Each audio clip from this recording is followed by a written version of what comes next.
الحمد لله نحمده ونستعينه ونستغفره ونؤمن به ونتوكل عليه ونعوذ بالله من شرور أنفسنا ومن سيئات أعمالنا من يهده الله فلا مضل له ومن يضلله فلا هادي له ونشهد أن لا إله إلا الله وحده لا شريك له ونشهد أن سيدنا ومولانا محمدا عبده ورسوله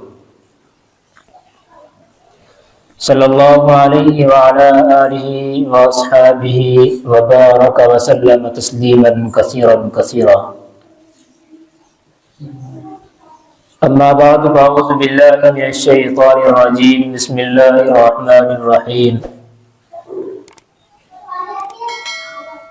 يا أيها الذين آمنوا أطيعوا الله وأطيعوا الرسول قال النبي صلى الله عليه وسلم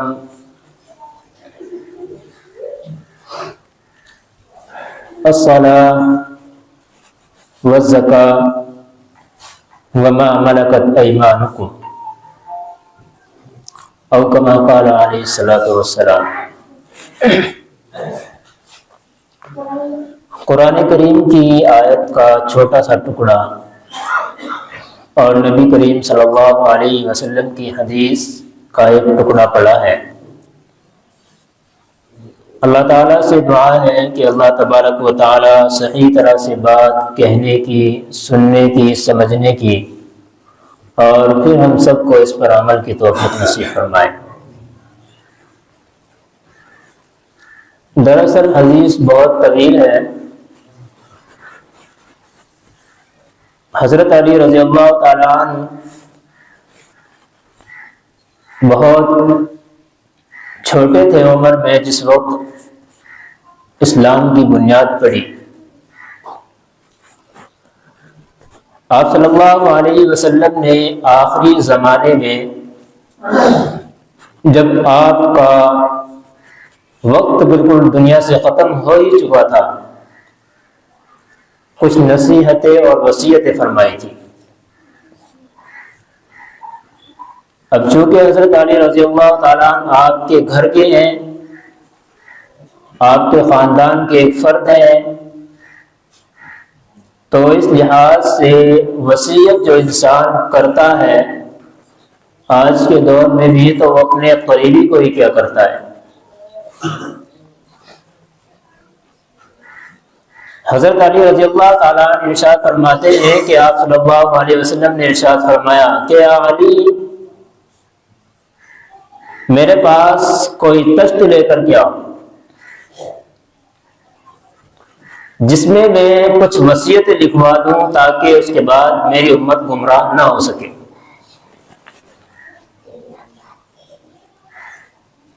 اب چونکہ زمانہ کوئی کاغذات کا یا کوئی ٹائپنگ کا زمانہ نہیں تھا کہ بھائی ٹھگ سے اٹھاؤ اور چلو بتاؤ جی کیا لکھنا ہے۔ حضرت علی رضی اللہ تعالیٰ عنہ آپ صلی اللہ علیہ وسلم کی حالت کو دیکھ کر، چونکہ آپ صلی اللہ علیہ وسلم اپنے وفات کے وقت میں بہت زیادہ تکلیف میں گزر رہے تھے، بہت زیادہ پریشان تھے آپ صلی اللہ علیہ وسلم۔ یہ آپ کا آخری زمانہ تھا، آخری وقت تھا، تو حضرت علی رضی اللہ تعالیٰ عنہ نے یہ سوچا اور یہ خیال کیا کہ کیا میں آپ صلی اللہ علیہ وسلم کو پریشان کروں۔ انہوں نے یہ کہہ دیا کہ یا رسول اللہ آپ مجھے بتائیں، میں اس کو یاد کر لوں گا اور لوگوں کو بتا دوں گا، میں اس کو حفظ کر لوں گا۔ اور یہ تو مشہور پہلے سے بھی ہے اور تھا بھی، حقیقت بھی ایسا ہی تھا کہ عربوں کا جو حافظہ تھا اس وقت میں وہ بہت قوی تھا، بہت ذہین لوگ تھے، تو ایک مرتبہ کوئی چیز دماغ میں آ گئی تو وہ کئی سالوں تک بھولا نہیں کرتے تھے۔ حضرت علی رضی اللہ تعالیٰ عنہ فرماتے ہیں کہ آپ صلی اللہ علیہ وسلم کا سر مبارک میرے بازو پر تھا، تو اس وقت میں آپ صلی اللہ علیہ وسلم کے جو الفاظ نکل رہے تھے زبان مبارک سے وہ یہ تھے، الصلاۃ والزکاۃ وما ملکت ایمانکم۔ یہ ٹکڑا میں نے پڑھا ہے کہ نماز کا خیال رکھنا، زکوٰۃ کو ادا کرتے رہنا، اور وما ملکت ایمانکم، جو آخر میں جو لفظ ارشاد فرمایا وہ یہ تھا، وما ملکت ایمانکم، اپنے ماتحتوں جو تمہارے پاس غلام باندیاں ہیں ان کا بہت زیادہ خیال رکھنا، ان کے حقوق کو ادا کرنا۔ پھر آپ صلی اللہ علیہ وسلم نے ارشاد فرمایا، اور ہمیشہ اشہد ان لا الہ الا اللہ و اشہد ان محمد عبدہ و رسولہ پر قائم رہنا، کہیں ایسا نہ ہو کہ میں دنیا سے چلا جاؤں اور لوگ ادھر مرتد ہونا شروع ہو جائیں۔ اسی طرح کا ایک واقعہ حضرت علی رضی اللہ تعالیٰ عنہ سے پہلے آپ صلی اللہ علیہ وسلم کی وفات سے 3 روز قبل کا حضرت عمر رضی اللہ تعالیٰ عنہ کے ساتھ بھی پیش آیا۔ یہ بھی آپ صلی اللہ علیہ وسلم کے آس پاس کے رہنے والے ہیں۔ آپ صلی اللہ علیہ وسلم نے حضرت عمر رضی اللہ تعالیٰ عنہ کو بلایا، یا عمر کوئی کاغذ لاؤ، کہ عمر کوئی کاغذ لاؤ میں تمہیں کچھ باتیں لکھوا دوں۔ اب جیسے ہوتا ہے کہ آدمی دیکھ لیتا ہے یار اتنے پریشان بیمار ہیں، اس وقت بھی آپ صلی اللہ علیہ وسلم کی حالت ایسی ہی تھی۔ آپ کو معلوم ہے کہ اگر آپ صلی اللہ علیہ وسلم وفات کے وقت میں اس قدر بیمار تھے کہ صحابہ کرام رضوان اللہ تعالی علیہ مجمعین بیان کرتے ہیں کہ ہم آپ کو اگر مسجد میں لانے کا ارادہ رکھتے تھے تو آپ کو جب لایا کرتے تھے اپنے دونوں کاندھوں پر ہاتھ رکھوایا اور آپ صلی اللہ علیہ وسلم کے پیر زمین پر گھسٹتے چلے جایا کرتے تھے۔ تو کون اتنا بیوقوف اور احمقانہ حرکت کر سکتا ہے کہ آپ صلی اللہ علیہ وسلم کو اس وقت میں پریشان کرے کہ جی ہاں ٹھیک ہے میں آ رہا ہوں۔ تو ٹھیک یہی جواب حضرت عمر رضی اللہ تعالیٰ عنہ کا بھی تھا۔ انہوں نے بھی ارشاد فرمایا کہ یا رسول اللہ کوئی ضرورت نہیں ہے، پہلے جو قرآن کریم موجود ہے کیا ضرورت پڑی ہے۔ یہ تو واقعی ایسے پیش آئے ہیں جس کی وجہ سے آج کا جو طبقہ ہے جس کو ہم لوگ شیعوں کے نام سے جانتے ہیں انہوں نے اس کو ایک بہت بڑی ہوا دے دی۔ حضرت عمر رضی اللہ تعالیٰ عنہ کو برا بھلا کہنا شروع کر دیا۔ وہ ان 4 حضرات کے تو بہت بڑے دشمن بن چکے ہیں گویا کہ۔ حضرت عمر رضی اللہ تعالیٰ عنہ کو گالیاں تک دیتے ہیں، حضرت صدیق اکبر رضی اللہ تعالیٰ عنہ کو گالیاں تک دیتے ہیں۔ ان دونوں حضرات کو خاص طور سے گالیاں دیا کرتے ہیں، اور ان دونوں حضرات کو جیسے کہ حضرت عثمان غنی رضی اللہ تعالیٰ عنہ ہیں اور اسی طریقے پر حضرت علی رضی اللہ تعالیٰ عنہ، انہوں نے بہت ان کو گویا کہ خدا بنا رکھا۔ جبکہ اگر دیکھا جائے تو وہ اعتراض جو حضرت عمر رضی اللہ تعالیٰ عنہ پر ہو رہا ہے تو وہی اعتراض حضرت علی رضی اللہ تعالیٰ عنہ پر بھی ہونا چاہیے تھا۔ لیکن وہی بات ہے کہ جس کی محبت دل میں بیٹھ جایا کرتی ہے اس کی برائی بھی اچھا ہی نظر آیا کرتی ہے، اور جس کی نفرت دل میں بیٹھ جایا کرتی ہے اس کی اچھا بھی برائی نظر آیا کرتی ہے۔ تو گویا کہ صحابہ نہیں دیکھا کہ صحابی کون ہے اور یہ کس وجہ سے آپ صلی اللہ علیہ وسلم کو یہ بات کہہ رہے ہیں۔ نعوذ باللہ میں یہ نہیں کہتا کہ ان دونوں حضرات نے آپ صلی اللہ علیہ وسلم کی بات کی مخالفت کی ہے، یہ نہیں کہتا، بلکہ انہوں نے آپ صلی اللہ علیہ وسلم کی حالت کو دیکھتے ہوئے یہ بات ارشاد فرمائی کہ یا رسول اللہ کوئی ضرورت نہیں ہے اس چیز کی، پہلے قرآن کریم میں بہت سارے احکامات نازل ہو چکے ہیں، لیکن ان کمبختوں کا اور بدبختوں کا کہنا یہ ہے کہ آپ صلی اللہ علیہ وسلم اپنے وفات کے وقت میں حضرت علی رضی اللہ تعالیٰ عنہ کے لیے خلافت دکھانا چاہتے تھے۔ آپ کو معلوم ہے آپ صلی اللہ علیہ وسلم کے بعد خلیفہ کون بنا تھا؟ کون صحابی ہیں جن کو حضرت ابو بکر صدیق رضی اللہ تعالیٰ عنہ کہا جاتا ہے، یہ سب سے پہلے خلیفہ بنے، اس کے بعد عمر ہے، پھر عثمان ہے، پھر 4تھے نمبر پر آ جاتا ہے رضی اللہ تعالیٰ عنہ۔ لیکن یہ کہتے ہیں کہ پہلے جو نمبر آنا تھا اگر حضرت عمر منع نہ کرتے تو عمر کو یہ بات لکھ کر کے آپ صلی اللہ علیہ وسلم جو یہ کہتے ہیں کہ یہ بات دکھا رہے تھے کہ علی پہلا خلیفہ رہے گا، تو یہ بات ایسی کیا کرتے ہیں اور اس وجہ سے صحابہ کرام کو برا بھلا کہا کرتے ہیں۔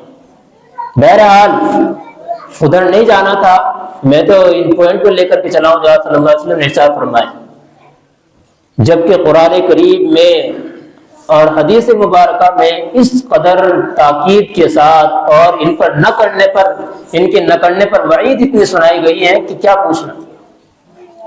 قرآن کریم نے کئی جگہ بیان کیا اقیموا الصلاۃ اقیموا الصلاۃ اقیموا الصلاۃ، لیکن آپ صلی اللہ علیہ وسلم اتنے اہتمام کے ساتھ کہ بھائی میری امت گمراہ نہ ہو جائے، کہیں چھوڑ نہ بیٹھے ان چیزوں کو، تو آپ فرما رہے ہیں کہ میری امت کو بتا دینا کہ نماز کا خیال رکھنا، نماز کا خیال رکھنا، نماز کا خیال رکھنا۔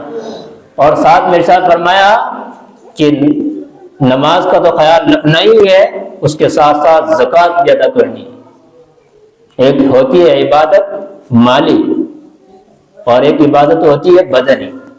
نماز کیا ہے؟ یہ بدنی عبادت ہے کہ آپ رکوع کر رہے ہیں، سجدہ کر رہے ہیں، قیام کر رہے ہیں، آپ کا بدن اس میں تک رہا ہے۔ اور اسی طریقے پر جب آپ زکوٰۃ نکالیں کہ یہ مالی عبادت ہے۔ اور ایک عبادت اللہ نے ایسی بھی رکھی ہے کہ جس کے اندر مال بھی اور جان بھی دونوں لگانی پڑے گی، جس کو حج کہا جاتا ہے۔ پیسہ بھی خرچ کرو اور جا کر کے طواف کرو اور رمی جمار کرو اور اسی طریقے پر سعی کرو، وہاں پر پتہ چلتا ہے جو حضرات گئے ان کو بہت اچھے طریقے سے اس کی پریکٹس ہو گئی ہوگی۔ تو یہ عبادات ہے۔ تو آپ صلی اللہ علیہ وسلم نے جو ارشاد فرمایا الصلاۃ کہ نماز کا خیال رکھنا، اس وجہ سے میرے عزیزو ہمیں تو جو وصیت، آخری وصیت بھی جو کی گئی ہے اور جو سمجھایا گیا ہے وہ یہ کہ بھائی نماز کا خیال رکھنا۔ حدیث شریف میں آتا ہے آپ صلی اللہ علیہ وسلم نے ارشاد فرمایا کہ مرنے کے بعد انسان سے جو پہلا سوال کیا جائے گا کہ نماز پڑھی کہ نہیں پڑھی۔ اچھا ہمارے ذہن میں ایک بات آتی ہوگی، یار کوئی کچھ بیان کرتا ہے، کوئی کچھ بتاتا ہے، مختلف ہوا کرتے ہیں اس طرح کے، لیکن ایک اعتبار سے دیکھا جائے آپ صلی اللہ علیہ وسلم نے کسی موقع پر کچھ اور بات بیان کی ہوتی ہے اور کسی دوسرے موقع پر کچھ اور بات بیان کی ہوتی ہے۔ جیسے کہ میں آپ اکثر کہا کرتا ہوں کہ آپ صلی اللہ علیہ وسلم کے پاس صحابہ کرام آیا کرتے تھے اور سوال کیا کرتے تھے۔ آپ صلی اللہ علیہ وسلم سے سوال کیا یا رسول اللہ سب سے بہترین اور افضل عمل کون سا ہے، سب سے اچھا عمل کون سا ہے؟ تو آپ صلی اللہ علیہ وسلم نے بندے کو دیکھا، اسکین کیا، فوراً کہا بھائی سب سے بہترین عمل یہ ہے کہ انسان دوسرے کو کھانا کھلائے۔ یہ بات ہو گئی۔ اب دوسرا شخص کوئی آ رہا ہے، اس نے آ کر کے کہا یا رسول اللہ سب سے بہترین عمل کون سا ہے کہ میں کر لوں؟ تو آپ صلی اللہ علیہ وسلم نے اس کو دیکھا اور کہا کہ بھائی سب سے بہترین عمل یہ ہے کہ انسان روزہ رکھا کرے۔ اب یہاں پر اس کے لیے افضل روزہ رکھنا ہو گیا، دوسری طرف نماز پڑھنا ہو گیا، کھانا کھلانا ہو گیا۔ اور اسی طریقے پر آپ صلی اللہ علیہ وسلم سے بہت سارے سوال کیے گئے تو دیکھا ہے بندہ سستی کرتا ہے نماز کے اندر، تو آپ نے ارشاد فرمایا کہ بھائی نماز پڑھنا سب سے افضل عمل ہے، نماز زیادہ پڑھا کرو۔ کوئی تسبیح کا ذکر ہے، اس طرح مختلف لوگوں کے اعتبار سے، مختلف افراد کے اعتبار سے مختلف سوالات کے جواب دیے گئے، گویا کہ ایک حکیمانہ طور پر یہ جواب دیے گئے آپ صلی اللہ علیہ وسلم کے۔ تو اسی طریقے پر آخرت میں بھی ایک سوال ایسا بھی ہوگا کہ بھائی نماز پڑھی ہے، ہم نے آپ کو زندگی دی تھی اور بہت لمبی چوڑی اور تندرست زندگی عطا فرمائی تھی، نماز ادا کی ہے، اپنے رب کے حقوق کو ادا کیا ہے، میرے رب نے میرے اوپر کیا کیا حق رکھا ہے اور میرے اوپر دوسرے کے کیا حق ہے، ان کو ادا کیا ہے۔ تو پتہ چلے گا اس وقت میں کہ یار حقیقت میں بات تو یہی تھی کہ ہم نے ان کو ادا نہیں کیا اور یہ ہمارے اوپر ضروری بھی تھے۔ تو اس وجہ سے آپ صلی اللہ علیہ وسلم نے پہلے ہی لوگوں کو دیکھتے ہوئے، حالانکہ اس وقت میں ایسا نہیں تھا، جو ایمان لے کر کے آیا وہ بس بہترین زبردست ایمان والا بنا، جو نہیں لایا وہ سب سے کٹڑ تھا۔ بعض مرتبہ ذہن میں بات آتی ہے کاش ہم بھی صحابہ کرام کے زمانے میں ہوتے، واہ واہ مزہ آ جاتا۔ حضرت مفتی تقی عثمانی نے اپنی کتاب کے اندر لکھا ہے کہ یہ احمقانہ خواہش ہے، بیوقوفوں کی خواہش ہے، یہ ہمارے اندر وہ دل گردہ ہے ہی نہیں کہ ہم صحابہ کرام جیسی اذیتیں اور تکالیف برداشت کر سکیں۔ اگر ہم اس زمانے میں ہوتے تو پتہ نہیں کون سے درجے کے اندر ہم پڑے ہوتے، کون سے سب سے نیچے گھڑے کے اندر ہم پڑے ہوتے۔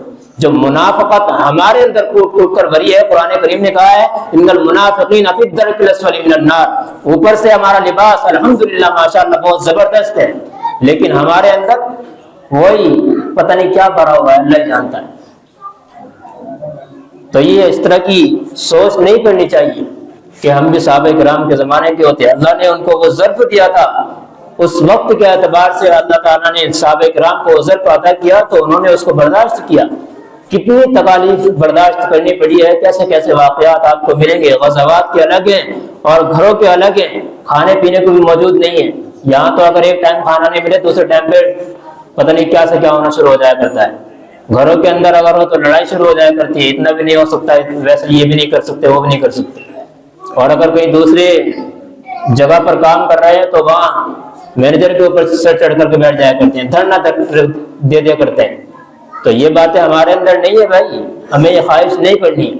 بہرحال آپ صلی اللہ علیہ وسلم کا جو ارشاد ہے الصلاۃ کہ بھائی نماز کا خیال رکھنا، دوسری چیز فرمایا الزکوٰۃ، زکوٰۃ کا بھی خیال کرنا۔ نماز کے اندر بہت ساری چیزیں آتی ہیں، ہم لوگ بہت غفلت کیا کرتے ہیں، اس میں غفلت کیسی کرتے ہیں کہ ہم نماز پڑھتے نہیں ہیں سرے سے ہی، یا اگر پڑھتے ہیں تو بس وہ ایک ٹائم کی پڑھی، دوسرے ٹائم ہم کو پتہ بھی نہیں کہ مسجد کدھر ہے، اور اس کے اندر سستی ایسی بہترین کیا کرتے ہیں کہ بھائی اب نہیں چلو تھوڑی دیر میں پڑھ لیں۔ اچھا، شیطان کا ان معاملات کے اندر بڑا دخل ہوا کرتا ہے اور بہت عجیب طریقے سے دخل ہوتا ہے۔ ایک صاحب فرما رہے تھے کہ شیطان عالم کو علمی اعتبار سے اور جاہل کو جہالت کے اعتبار سے دبایا کرتا ہے۔ وہ آ کر کے آپ کو یہ تو کہے گا کہ بھائی نماز بہت بڑھیا چیز ہے اور اس کے اندر فائدے بہت ہیں، یہ سمجھائے گا آپ کو اگر آپ نے نماز کا ارادہ کیا، لیکن ساتھ ساتھ آپ کے جو دماغ میں بات ڈالے گا وہ یہ بھی کہہ دے گا کہ یار ابھی کیا کرے گا، پڑھ کے تھوڑی دیر بعد پڑھ لی، چلو اچھا صبح شروع کر دیں گے۔ ہمارے بھائی جاتے ہیں بہت سارے اس طرح کے ملتے ہیں راستے میں، کبھی کبھی دوسرے والے بھی، تو کہ بھائی نماز کب سے پڑھو گے؟ ہاں انشاءاللہ صبح سے شروع کر دوں گا۔ کہ بھائی سرٹیفکیٹ بنا کے لایا اللہ سے، صبح تک زندگی ہے، ابھی انسان یہاں سے چلا دوسرے قدم اٹھانے کی نوبت نہیں آئے گی کہ وہیں پڑھا نظر آئے گا۔ تو اگر کہیں ایسی بات پیش آ جائے تو پھر کیا کرو گے، کیا جواب دو گے، اور کیا اللہ کو منہ دکھاؤ گے کہ ہاں ہم تیرے حکم کے لیے ایسے بھاگ رہے تھے۔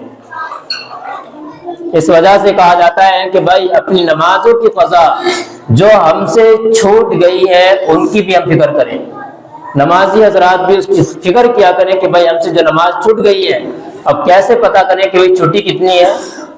تو اس کا بہت آسان طریقہ لکھا ہے کہ اپنی زندگی کا اندازہ لگا لو کہ آپ اتنے سال کے اندر 14 سال کے، 15 سال کے، 16 سال کے آپ بالغ ہو گئے تھے، بلوغت کے زمانے کو پہنچ چکے تھے، تو اب آپ دیکھ لیں کہ میں نے 20 سال سے نماز پڑھنی شروع کی، آپ کے 5 سال تو گئے، پکڑ اسی پر ہوگی۔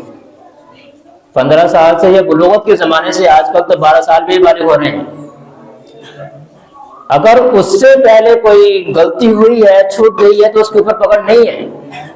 اتنا زبردست اسلام ہے، اس نے بچوں کو مکلف نہیں بنایا، اس نے کہا یار کھیل کود مزے لو، ہاں سکھانے کی اور سمجھانے کی ترغیب دی ہے۔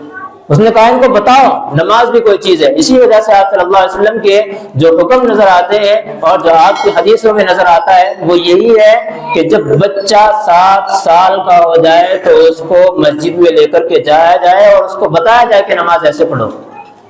پھر بھی اگر نہ مانے پھر 10 سال کے بعد تھوڑی سی اس کے اوپر سختی کی جائے، پھر وہ اس سے اوپر چل کر کے اگر اب بھی نماز نہیں پڑھتا ہے 10 سال کے بعد بھی، تو اب ڈنڈے سے بھی خبر دی جا سکتی ہے، اور یہ صرف سرپرست حضرات ہی کر سکتے ہیں، دوسرے کے لیے یہ جائز بھی نہیں۔ اس وجہ سے ہمیں اپنی نمازوں کا بھی خیال رکھنا چاہیے۔ ہمارے گھروں کے اندر عورتوں کا کتنا برا حال ہے، ہر کوئی جانتا ہے اپنے گھروں کے۔ ایک تو آج بہت عارضی طور پر جب بیماری آتی ہے، بیماری نہیں کہا جائے گا، وہ ایک اللہ کی رحمت سمجھے، وہ تو ہے ہی الگ جو ان کے لیے اللہ نے رکھی ہے، تو اس میں تو چلو خیر اللہ نے سب معاف کر دیا ہے۔ اسی طرح ایک ابھی پرسوں کی بات ہے، ایک واقعہ آیا اس میں لکھا تھا کہ بھائی حیض کے بارے میں کچھ جانتے ہو؟ اس نے کہا کہ بھائی آج تو والد صاحب بڑا عجیب سا سوال کر رہے ہیں. بیٹا بیٹے سے معلوم کر رہا ہے باپ کہ بھائی یہ وہ عورتوں کو جو ماہواری آتی ہے اس کے بارے میں کچھ جانتے ہو؟ کہ جی ہاں ابا جانتا ہوں. اچھا بتاؤ کیا ہوتا ہے؟ کہ یہی ہے کہ خون ہے جس کی وجہ سے اللہ تعالیٰ اس کے اوپر سے نمازوں کو ثابت کر دیتا ہے اور جو روزے ہوتے ہیں ان کو ختم کر دیتا ہے, بعد میں قضا کرنی پڑتی ہے اور ایسے وہ اس حالت میں ہو جایا کرتی ہے. تو فرمایا والد نے بیٹے کو کہا کہ کیا تجھے بھی آتا ہے؟ تجھے ہر وقت گھر کے اندر پڑا رہتا ہے, اذان ہو رہی ہے, کبھی نماز کے لیے نہیں جاتا, تجھے بھی حیض آ رہا ہے. تو گویا کہ مرد بھی آج کے ایسے ہو گئے جیسے عورتیں حیض کی حالت میں ہوا کرتی ہیں. تو بھائی ان چیزوں کا خیال ہمیں کرنا ہے, یہ ہمارے اوپر فرض ہیں. واجب سے اوپر کا درجہ جو رکھا ہے وہ فرض کا رکھا ہے. ہم لوگ مستحبات کی طرف ایسے دوڑتے ہیں اور کہتے ہیں نا, وہ کسی نے ایک چٹکلا بھلے سے بنایا ہو, وہ کہہ رہا ہے کہ ولیمہ ہوگا, وہ یہی کہہ رہا ہے بار بار. وہ کہہ رہا ہے اچھا ولیمہ سنت ہے اور آپ کبھی فرض تو پڑھتے نہیں, نماز تو کبھی پڑھتے نہیں, یہ فرض ایسے کیوں نہیں ادا کرتے؟ تو بھائی کھانے کے لیے ہم سنت کے پیچھے بھی دوڑ رہے ہیں, اور کرنے کے لیے جب ہمارا نمبر آ رہا ہے مسجد میں سر ٹیکنے کا اور سجدہ کرنے کا تو ہم فرض کو بھی چھوڑ بیٹھے ہیں. تو پہلے فرض ہے, اس کے بعد واجبات ہیں, پھر اس کے بعد دو چیزیں الگ ہیں, ان کو رہنے دیا جائے. کسی کے دل میں آئے تو کر لیا کریں, نہ آئے تو کوئی بات نہیں. مستحبات کو ایسے ہی رکھا ہے اللہ تبارک و تعالیٰ نے. جس کو جہاں موقع ملا کہ بھائی میں 2 رکعت نفل پڑھ سکتا ہوں, ٹائم ہے پڑھ لے, اور اگر ٹائم نہیں ہے تو آپ جا سکتے ہیں, کوئی آپ کو روکنے والا نہیں. لیکن فرضوں کا اتنا زور حدیث میں قرآن میں دیا گیا ہے, بہت زیادہ زور دیا گیا ہے. آپ صلی اللہ علیہ وسلم کا حکم ہے بین العبد و بین الکفر ترک الصلاۃ, کہ انسان بندے کے درمیان اور کفر کے درمیان صرف اگر فرق ہے تو وہ صرف نماز کا فرق ہے. انسان نماز کو چھوڑ کر کے کفر والا کام کر رہا ہے. کبھی دیکھا ہے کافروں کو مسجد میں سجدہ کر رہے ہیں؟ تو یہ حال ہمارا ہو گیا ہے. تو بھائی اس پر بہت فکر کرنی چاہیے ہمیں, اپنی اولادوں کی خود اپنی پہلے کرنی چاہیے کہ ہمارا کیا ہوگا. ہماری نسلیں تو بعد کی بات ہے, ہمیں اپنی فکر لے کر کے پہلے چلنا ہے, اس کے بعد انشاءاللہ ہم آگے کی سوچیں گے کیا ہوگا. تو اس پر بہت زیادہ زور دینے کی ضرورت نہیں ہے. سب جانتے ہیں نماز کیسے ہے, کیسے پڑھی جاتی ہے, کیسے نہیں پڑھی جاتی, نہیں آتی ہے, کسی کو یاد نہیں ہے تو بھائی یاد کرنے کی کوشش کرے, کوئی مشکل نہیں ہے کسی کے لیے. اور فرض نمازوں میں تو اللہ نے ایک امام ایسا متعین کر دیا کہ بس آگے پہنچو, آپ کو سبحان اللہ الحمدللہ کرنا ہے, بس یہ وہی مشکل کام ہے. نیت باندھی, ساری ٹینشن جو ہونی ہے نماز خراب ہوگی, امام دوبارہ پڑھائے گا. کوئی بات بھول گیا, امام سے سجدہ کرا کے ٹھیک کرائے گا. آپ کو تو کوئی ٹینشن ہی نہیں ہے, لیکن آپ اس کو بھی اگر سبحان اللہ اور الحمدللہ کہنا بھی نہیں جانتے تو پھر کہاں مسلمانی ہے, بیکار کی بات ہے. پھر یہ سر پہ ٹوپی اور یہ لباس اور یہ داڑھی اور یہ چہرے میں کچھ کام کے نہیں ہے. تو بھائی نمازوں کا خیال رکھیں اور اپنی نمازوں کو پورے طور پر اور صحیح وقت پر پڑھنے کی کوشش کریں. اللہ تعالی ہمیں سمجھ کے عمل کی توفیق نصیب فرمائے. وآخر دعوانا الحمدللہ رب العالمین.